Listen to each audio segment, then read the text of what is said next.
I'm going to talk a little bit about these rail cutting pliers. This is really the only way to cut rail.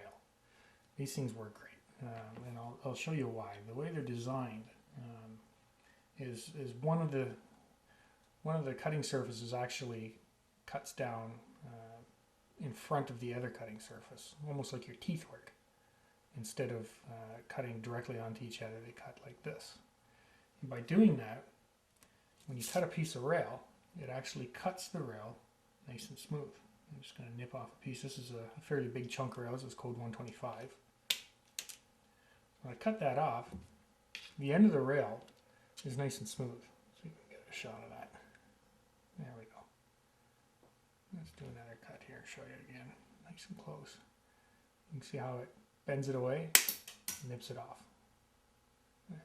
It's nice clean cut on there. As opposed to using, you know, a pair of grandpa's side cutters here. If you try cutting the rail with these, you can see what it does to the rail. It mashes it all up. And then you'd have to come back, you'd have to file that all clean again. So these really are quite a time saver because it does such a clean cut. Oh, there is one little thing to note about it though. If you're cutting a piece of rail, let's say in half, when you cut it, you're going to get one clean cut, and on the other piece of rail, it actually mashes it pretty bad, so you have to cut that off as well. So you only get your one clean edge, but that's all you're really looking for. These work great for any size rail too. I mean, that was a big chunker. Here's a piece of code 55.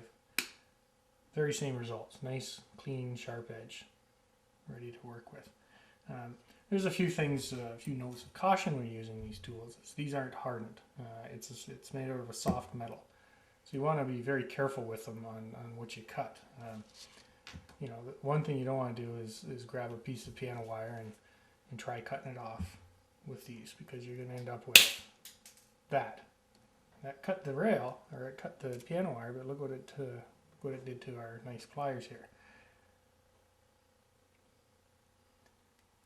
Complete hole right through the pliers, because these are not hardened and they cannot be used for cutting anything other than rail, or they work actually pretty good for copper wire, because copper wire is very soft, but you don't want to use it to cut screws or a piece of piano wire or anything like that.